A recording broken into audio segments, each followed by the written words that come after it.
আসসালামু আলাইকুম। আশা করি আপনারা সকলেই ভালো আছেন। আমিও আলহামদুলিল্লাহ ভালো আছি।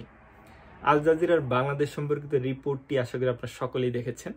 রিপোর্টটির দৈর্ঘ্য ছিল 1 ঘন্টা 20 সেকেন্ড। অনেকের মোবাইলে হয়তোবা 1 ঘন্টা 21 সেকেন্ডও চলে যেতে পারে। যাই হোক, ঘাবড়ানোর কিছু নেই, রিপোর্ট আরও আসতেছে। আল জাজিরা ঘোষণা দিয়েছে বাংলাদেশ সম্পর্কিত অনেকগুলা রিপোর্ট নাকি ইতিমধ্যে তারা তৈরি করে ফেলেছে। আস্তে আস্তে এগুলা তারা মার্কেটে ঢেলে দিবে। তারা যদি এইগুলা আস্তে আস্তে মার্কেটে ঢেলে দিতে পারে, আমরাও ধীরে ধীরে ভিডিওগুলা দেখতে পারবো। তবে ইতিমধ্যে তারা যে একটি মাত্র লম্বা যে প্রতিবেদন মার্কেটে ঢেলে দিয়েছে, এইটা নিয়ে কিন্তু পুরো বাংলাদেশের মানুষের মনের মধ্যে তুলপাড় সৃষ্টি হয়ে গেছে। সবচেয়ে বেশি তুলপাড় সৃষ্টি হয়েছে আমাদের সময় টিভিতে।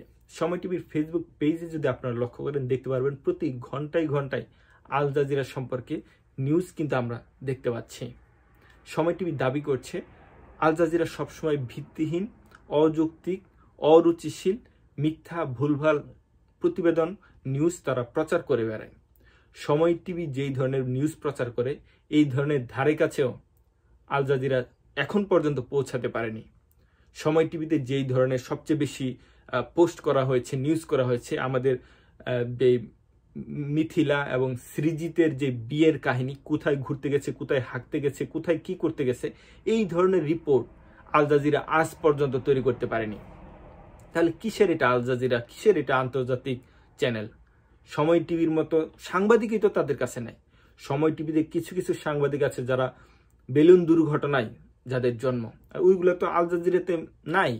তাহলে কিভাবে সময় টিভির কাছে আল জাজিরাকে সব মোটামুটি একেবারে ভিত্তিহীন মনে হচ্ছে, যে তাদের যে রিপোর্ট তারা ভুলভাল, অসত্য নিউজ প্রচার করে থাকে। যাই হোক, ঘটনা সেটা না। আমি এখন যে বিষয়ে কথা বলতে যাচ্ছি সেটা হচ্ছে ওই যে ভিডিওটা আমরা দেখেছি, ভিডিওটাতে কিন্তু আপনার 1 ঘন্টার যে রিপোর্টটি, এখানে টাইটেলটা আমার কাছে ভুল মনে হয়েছে।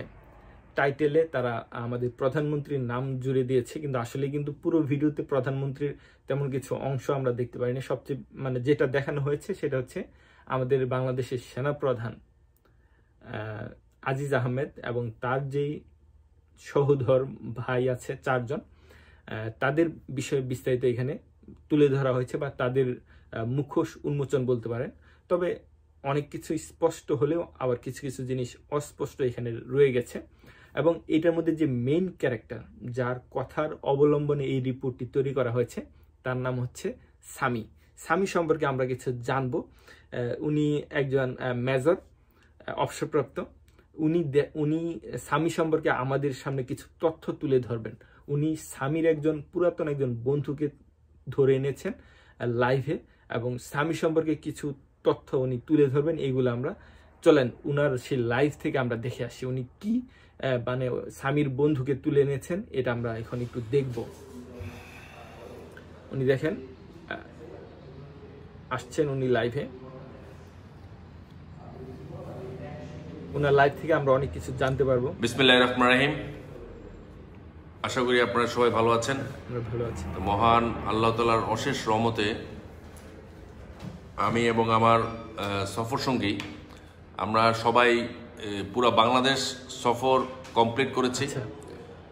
সত্যি এটা আল্লাহর রহমত ছিল বলেই সম্ভব হয়েছে। এবং আমরা এই মুহূর্তে ময়মনসিংহ থেকে দাউদকান্দির উদ্দেশ্যে যাচ্ছি। তো যাত্রা পথে আমরা একটু বিরতি নিয়েছি, সারাদিন অনেকক্ষণ জার্নি করতে হয়েছে।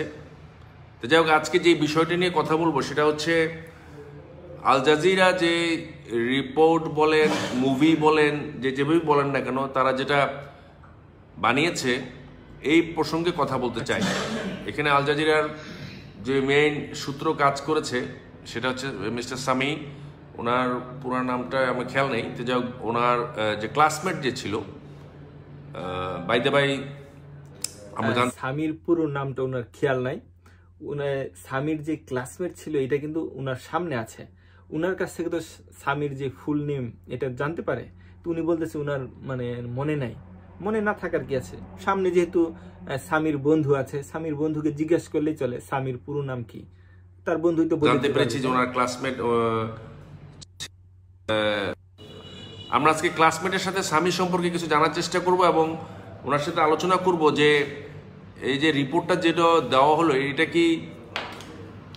কি রিপোর্ট হলো, এটা কি এখানে কি প্রমাণিত হলো, এখানে কি কোনো দুর্নীতি প্রকাশ পেয়েছে, এখানে উদ্দেশ্যটা কি, আল জাজিরার উদ্দেশ্য কি। আল জাজিরা সবসময় বাংলাদেশের বিরুদ্ধে রিপোর্ট করে থাকে। আপনার হেফাজতের সময়, আন্দোলনের সময় তারা রিপোর্ট করেছিল যে 100 লোক মারা গেছে। তারপরে আপনার যুদ্ধ অপরাধী বিরোধী সময়, বিচারের সময় তারা কোনো সময় যুদ্ধাপরাধী বলে নাই এবং সবসময় নেগেটিভ রিপোর্ট করে গেছে। বেসিক্যালি আমি যেটা বুঝতে পেরেছি আমার ব্যক্তিগত বিশ্লেষণে, সেটা হচ্ছে তারা বাংলাদেশের অমঙ্গল চায় এবং যারা বাংলাদেশের বিরোধী দল যারা আছে তারা এই আল জাজিরাকে বিরাট একটা অর্থের বিনিময়ে তারা বিভিন্ন সময় বিভিন্ন রিপোর্ট করিয়ে থাকে, যেটা ঠিক বলেছেন। রাজনৈতিক কে ভাই কোথা থেকে দেখছেন? সরি, ওয়াচিং লন্ডন থেকে, London. Watching from Churchill country. Churchill country ভাই, চার্চিল কান্ট্রি কোনটা আবার? ওয়াচিং ফ্রম লন্ডনে, Churchill county. Yes, correct. Thank you. আমি কান্ট্রি পড়েছি, সরি। যাই হোক, এখানে আমরা যে আলোচনা করব, আমরা কথা বললেই বুঝবো। যাই হোক, আমরা আজকে পরিচিত হব যে আল জাজিরার আই ইউনিটের সদস্য সামি। আই ইউনিটের সদস্য উনি কেমনে হলেন? প্রথম প্রশ্ন, আমাকে কি আই ইউনিটের সদস্য করবে না তো? কারণ আমার সাংবাদিকতার যোগ্যতা নেই, আমাকে আই ইউনিটের সদস্য কোনো সুযোগ নাই। আর এখানে আমাদের বাংলাদেশের গর্ব এবং যেই বাহিনীকে নিয়ে আমরা সবসময় বাংলাদেশিরা আমরা ঐক্যের প্রতীক দেখি এবং যেই বাহিনী বাংলাদেশের স্বাধীনতা অর্জন থেকে শুরু করে আজ পর্যন্ত কাজ করে যাচ্ছে, সেই বাহিনীর প্রধানকে নিয়ে ওনাকে বিতর্কিত করার কি উদ্দেশ্য থাকতে পারে আমি জানি না। আর সবচেয়ে বড় কথা হচ্ছে উনি তো কিছু করেন নাই, ওনার ভাইরা যদি কিছু করেও থাকে এটা ওনার ভাইরা দায়িত্ব নিবে, ওনার তো নেওয়ার সুযোগ নাই। উনি বলতেছেন যে আমাদের সেনাপ্রধান কিছু করে নাই, যদি কিছু করে থাকে তার ভাইরা করেছে। আচ্ছা, থ্যাংক ইউ মাহবুব ভাই, সাউথ কোরিয়া থেকে। এখন আমরা আসি, আমরা একটু পরিচিত হই আমাদের আল জাজিরা সামির যে ক্লাসমেট ছিলেন তার সাথে। সামির ক্লাসমেটে কি ধরনের কথাবার্তা মার্কেটে ছাড়া আমরা দেখি। হালিম ভাই, আপনি কেমন আছেন? আলহামদুলিল্লাহ ভাই, ভালো আছি। যাক, আমি বাইদে ভাই আপনার কথা বলতেছিলাম, তখন আপনি হঠাৎ করে বলে উঠলেন যে সামি আপনার ক্লাসমেট। এটা শুনে আমি তো অবাক হয়ে গেলাম। এটা আপনি ক্লাসমেট কোন ক্লাসে পড়েছিলেন আপনার একসাথে? ধন্যবাদ। আসলে আমিও অবাক হয়েছি। সেটা হচ্ছে যে আমি যখন আল জাজিরা আমরা একসাথে দেখছিলাম, যখন ওর চেহারাটা আগে এত মোটা ছিল না, এখন একটু মোটা হয়েছে। তারপরও যখন নামটা দেখলাম এবং দেখলাম যে না, এই সেই সামি যারা আমি ইস্পানি পাবলিক স্কুল কলেজ থেকে। ইস্পানি পাবলিক কি কুমিল্লা ক্যান্টনমেন্টে ইস্পানি পাবলিক স্কুল কলেজে পড়তাম। কোন ক্লাসে? আনুমানিক 7, মানে আমি তো 6 থেকে ওখান থেকে ইন্টারমিডিয়েট কলেজ পাস করেছি, এসএসসি পাস করেছি। এসএসসি এখানে আমাদের এসএসসি পর্যন্ত ছিল আমাদের। আপনি এসএসসি কোন ইয়ারে? আমার 99। এসএসসি 99। আপনার সাথে কি সামি এসএসসি পাস করেছে? জি, একসাথেই পাস করেছেন। তা আপনি কোন ক্লাসে ভর্তি হয়েছিলেন ইস্পানিতে? 6 এ ভর্তি হয়েছিলাম, ক্লাস 6। আপনার সাথে কি সামি কি আপনার সাথে ভর্তি হয়েছিল? না, হয়তো আমার সাথে সম্ভবত জয়েন করেছিল, if I am not wrong, class 8 থেকে। ক্লাস 8 থেকে? বিকজ আপনারা জানেন যে ইস্পানি পাবলিক স্কুল হচ্ছে আর্মি স্কুল। তো সেখানে আমরা জানি যে সামির বাবা ছিলেন একজন সম্ভবত ডক্টর ছিলেন, সেনাবাহিনীর সাবেক কর্মকর্তা ছিলেন এবং ডক্টর ছিলেন। জি। সো সেই সূত্রে সামি ইস্পানিতে ভর্তি হয়েছিলেন। তো আমরা তো ওই সময় এত কিছু জানি না, বিকজ ওর পুরো নামটাও ঠিক মতো আমরা সবসময় সামি না হিসাবে চিনি। সামির বন্ধু, সামির পুরো নামটা সে জানে না। তো ওইখান থেকে যখন আমার ক্লাসমেট ছিল তখন কিন্তু সে আপনার কিছু স্মৃতি মনে আছে? আমরা ওকে পাগল ডাকতাম। হ্যাঁ, মানে আমরা ওকে যদি মানে এখনো তো পাগল মনে হচ্ছে না, বন্ধুর ভাষা যদি বলি, ওটা আমরা যদি বলতাম যে সাইমা ডাকতাম, পাগলা সাইমা। পাগলা সাইমা এখন সামি হয়ে গেছে। তো আমরা পাগলা সাইমা এখন স্বামী হয়ে গেছে না, তার আগের নামই স্বামী। তাকে সাইমা যদি ডেকেও থাকে তাহলে ডাকছে, কিন্তু তার নাম তো স্বামী ছিল। কারণ ওর একটু ও মেন্টালি সবসময় একটু অদ্ভুত আচরণ আচ্ছা। করতো। বিকজ আমার সাথে যখন স্কুলে পড়তো আমরা কয়েকজন একটা গ্রুপ ছিলাম, সে আমাদের গ্রুপে সব স্টাডি করতো। আচ্ছা। তো আমরা যেটা জানি যে ও একটা ব্রোকেন ফ্যামিলি ছিল ওর সময়। জি জি। যতটুকু জেনেছি ওর মা ছিল তখন, বাবা তাকে ডিজোন করেছে ওই সময়। মানে সে প্রায় সময় গল্প করতো আজকে বাবা মা মানে ওই ক্লাস 10 এ থাকতেই। হ্যাঁ, ওই সময় তাদের ফ্যামিলির পুরো ব্রোকেন ছিল। তার একটা ছোট মানে ওই সময় আমার যতটুকু মনে পড়ে তার মানে একটা ছোট ভাইও ছিল। জি জি। তো তারা তাদের মানে পারিবারিকভাবে সে একটু মানসিক একটা start. Correct correct correct correct মনে হচ্ছে উনি জানেন। ওকে মানে একটু সিম্পাথাইজ করতাম সব সময়। জি, স্বাভাবিক স্বাভাবিক। সময় কারণ বন্ধু মানুষ ও কিন্তু মানে সে পারিবারিক বন্ধনটা সে পায় নাই, একেবারেই পায় নাই ছোটবেলায়। পারিবারিক যে শিক্ষা ওই জিনিসটা তার। এটা হচ্ছে মজার ব্যাপার হচ্ছে ও মানে ওকে আমরা সবসময় একটু টিজ করতাম, তো বুলি করতাম, বিকজ ও একটু আপসেট থাকতো, তারপরে ও বেশি কথা বলতো। জি জি। হ্যাঁ, মাঝে মাঝে খুব মানে বিজ্ঞ লোকের মতো কথা বলতো। বুঝছি, এখনো তো বিজ্ঞ লোকের মতো কথা বলে। মানে সে মানে আমরা সে যতটুকু না তার থেকে নিজেকে জাহির করার চেষ্টা করা আর কি, এই জাতীয়। আচ্ছা চলেন আমরা একটু দেখে আসি যে স্বামী আসলে কেমন, মানে কাদের সাথে তার চলাফেরা ছিল। এই হচ্ছে স্বামী। স্বামী হচ্ছে যে আমাদের সেনা প্রধানের সাথে তার ছবি দেখতে পাচ্ছি। এই হচ্ছে স্বামী আরেকজন মন্ত্রীর সাথে, আমাদের প্রধানমন্ত্রীর সাথে সাক্ষাৎকার করেছেন। এইটা কিন্তু স্বামী। এই হচ্ছে স্বামী আরেকজন মন্ত্রীর সাথে। আমার একটা স্মৃতি মনে আমি শেয়ার করবো, এটা ইন্টারেস্টিং, বাট যদিও একটু শুনতে শোনায়। আমি যখন ঢাকা ইউনিভার্সিটিতে আমি যখন ছিলাম তখন আপনার একদিন হঠাৎ করে আমার সাথে যোগাযোগ ছিল। ঢাকা ইউনিভার্সিটি যখন তখন যোগাযোগ ছিল ফেসবুকের থ্রুতে। ও তখন কোথায় ছিল? ও তখন এরপরে আর কোথায় ছিল না, একদিন আমার সাথে ফেসবুকে যোগাযোগ হলো বন্ধু যে আমি একটু তার সাথে দেখা করব। জি। তো আমরা টিএসসিতে দেখা করলাম, আমার আরো ফ্রেন্ড ছিল তারাও ছিল। হ্যাঁ, তো সেক্ষেত্রে আপনার সে বললো আমার সে সময় বিয়ে করেছে, সে বিয়ে করেছে সম্ভবত একজন বিয়ে করেছে, কিন্তু ওনার শ্বশুরের সাথেও সম্পর্ক ওই সময় মানে ওকে মানে নেই। মানে ব্রিগেডিয়ার জেনারেলের ওর শ্বশুর ছিলেন না? জি জি। বাট রিটায়ার্ড বর্তমানে। ও মানে ওর ফ্যামিলি থেকে তো এরকম কোনো এক্সপেরিয়েন্স পাইতো না। জি। বাট ভাবি মানে ওর ওয়াইফ ওকে হেল্প করতো। জি জি। To be I mean personal সবকিছু এর জন্য। তো একদিন আমাকে এসে বললো বন্ধু আজকে আমি করবো না। জি। মানে আমি শ্বশুর বাড়ি যেতে পারবো না, তোর সাথে হলে থাকবো। হলে? কোন হলে? আপনি কোন হলে ছিলেন? মহসিন হলে। জি, মহসিন হলে একদিন রাত্রে আমরা থাকলাম মহসিন হলে। জি। মজার ব্যাপার হচ্ছে যে সকালবেলা উঠে দেখি যে ওই দিন রাত্রি আমরা কিছু শপিং করেছি, আমি আমার কিছু বন্ধু। সকালবেলা উঠে দেখি আমার নতুন একজন জুতা এবং শার্ট নাই। কার? আপনার? জি জি। তো ওরগুলি রেখে এগুলো পরে চলে যায়। পরে ফোন দিলাম, কিরে বন্ধু তুই আমার ইয়েটা নিয়ে গেলি? তখন বললো যে বন্ধু আমি তোকে দিয়ে যাবো। মানে দিস সর্ট অফ অ্যাটিটিউড। হ্যাঁ, মানে কি মাঝে মাঝে একটু সে মাঝে মাঝে পাগলামি করতে পারে। বুঝছি। আরে বাপ রে বাপ, এটা দেখেন কত বড়, মানে সে বড় লোকই, তার জামা কাপড় নিয়ে যাইতে হচ্ছে স্বামী। এখন যখন মাঝখানে আমি শুনেছি যে দুবাই গিয়েছে। জি জি। ছবি টবি দেখতাম, ভাবিকে নিয়ে একটা বাচ্চাও ছিল। তখন মাঝে মাঝে কিছু ফেসবুকে আপনার মেসেঞ্জারে হতো। আমি যদি মনে করি ওয়াইফ সম্ভবত ব্যাংকিং সেক্টরে কোনো জায়গায় একটা জব করতো। বুঝছি। তো আমি একদিন বলছিলাম যে বন্ধু চেষ্টা করে যদি হয় তাহলে দুবাইতে যদি কোনো সুযোগ সুবিধা হয়। দুবাই থেকেই ফর লং টাইম এরপরে আর কোনো কানেকশন নেই আপনার সাথে। হ্যাঁ, কানেকশনে এখন ফেসবুক আইডিটাও এখন দেখি যে নাই। বুঝছি। আজকে আমি আমার কয়েকজন পুরানো বন্ধুদের সাথে যোগাযোগ করলাম, তারা সবাই একই কথাই বলছে যে বন্ধু আপনি আপনার এই ঘটনার আল জাজিরার তাকে দেখার পরে কি আপনি আপনার পুরানো বন্ধুদের সাথে কথা বলেছেন? হ্যাঁ, আমি গতকালকে এবং আজকে আমার খুব ক্লোজেস্ট যারা আমরা একসাথে চলতাম সবার সাথে যোগাযোগ করেছি।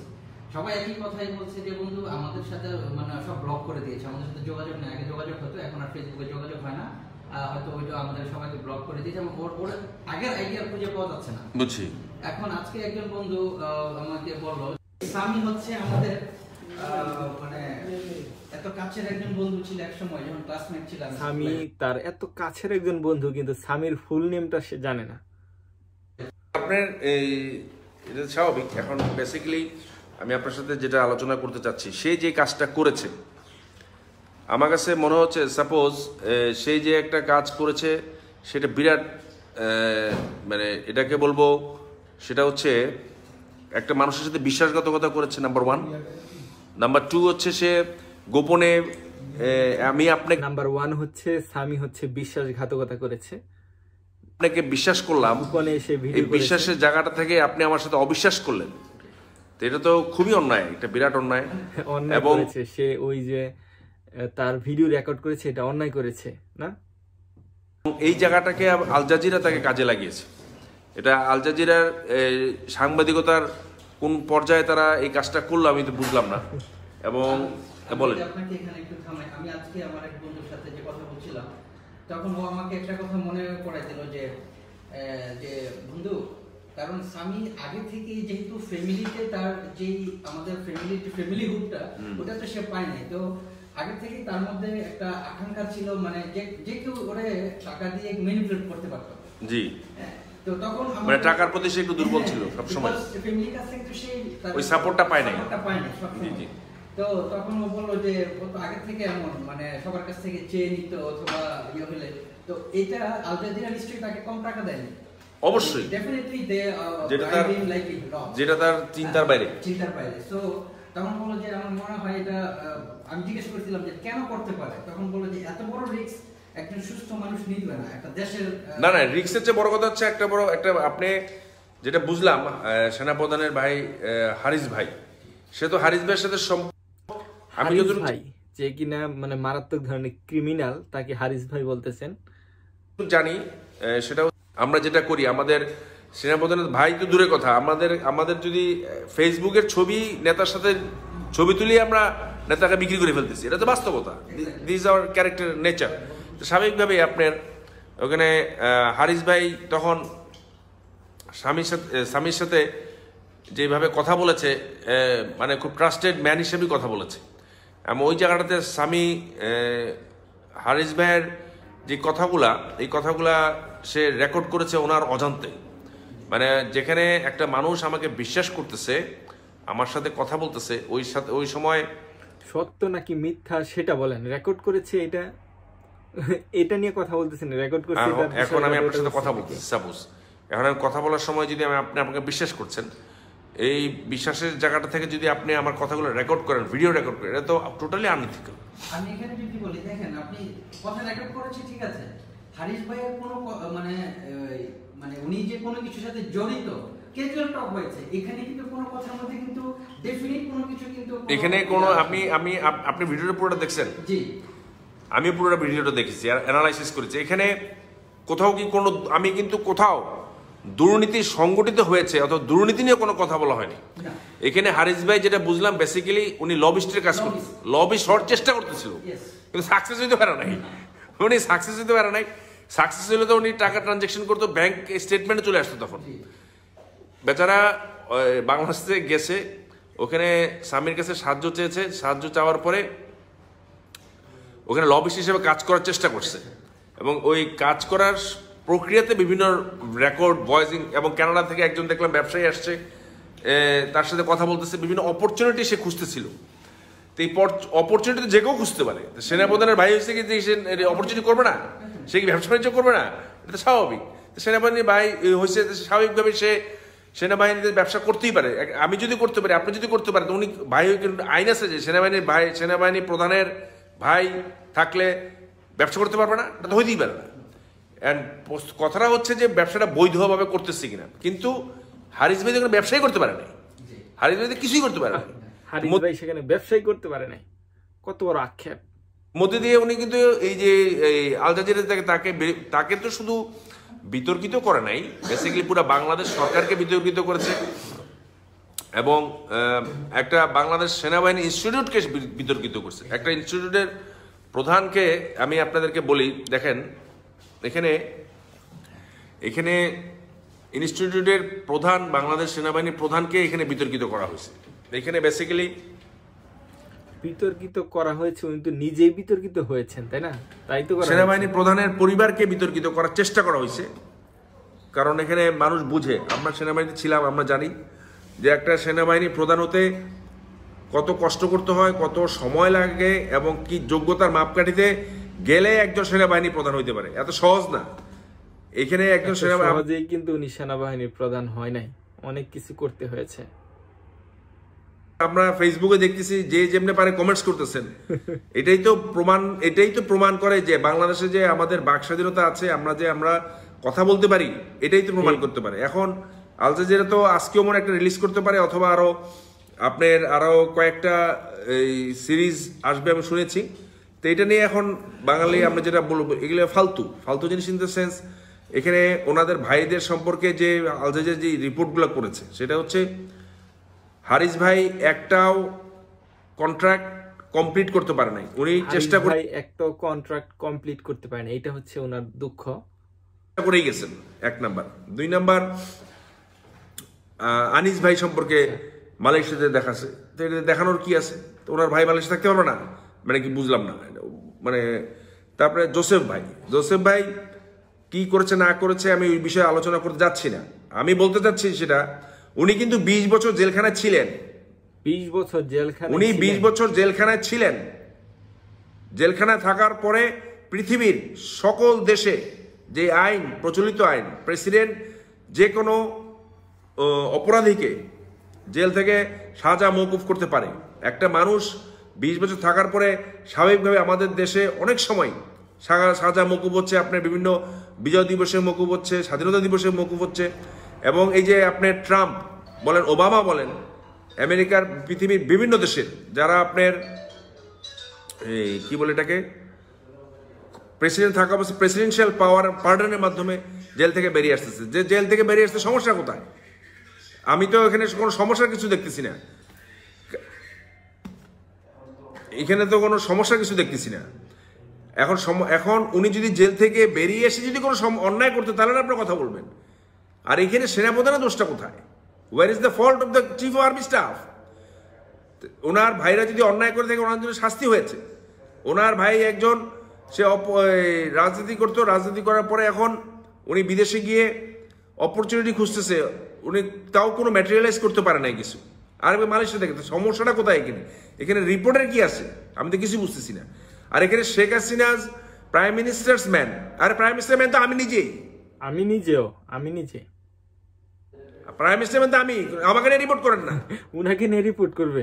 আপনাকে নিয়ে কি আপনাকে নিয়ে রিপোর্ট করবে? মানে এখানে রিপোর্ট করার কি আছে বুঝলাম না। এখানে তো হ্যাঁ, আমি আল জাজিরাকে অসংখ্য ধন্যবাদ জানাই। আল জাজিরাকে আবার ধন্যবাদও জানাইতেছে।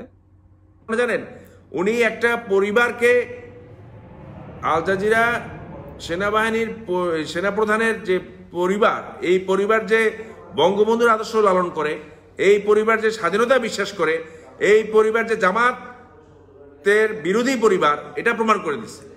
এই জন্য আমি আল জাজিরাকে অসংখ্য ধন্যবাদ জানাই। এবং এখানে ইসরায়েল থেকে ওই ইকুইপমেন্টস কেনার ব্যাপারে ফালতু, মানে কি সমস্যাটা কোথায়?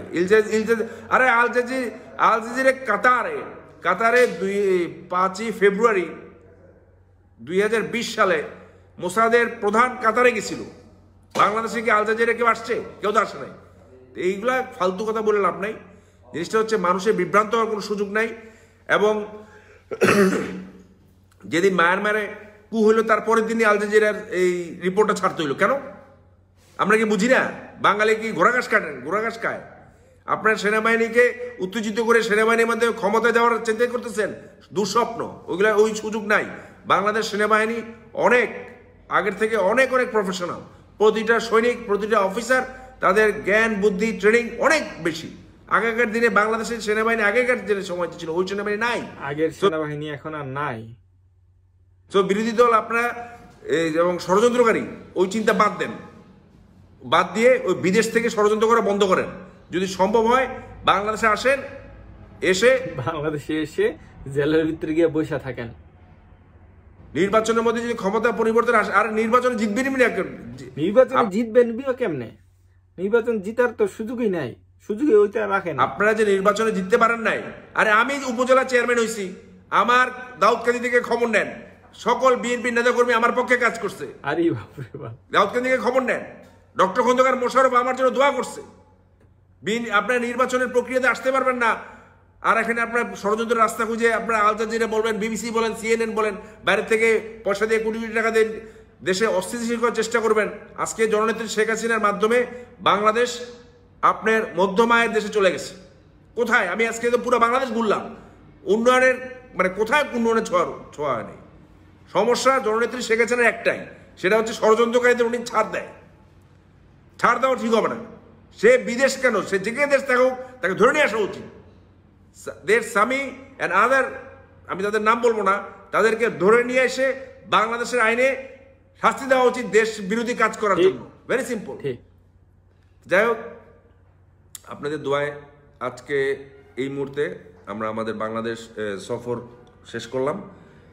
মোটামুটি টেকনাফ থেকে তেঁতুলিয়া, পার্বত্য চট্টগ্রাম এবং মোটামুটি সকল বিভাগ, সকল জেলা এবং সকল দর্শনীয় স্থান আমরা দেখেছি। আপনারা আমার জন্য দোয়া করবেন।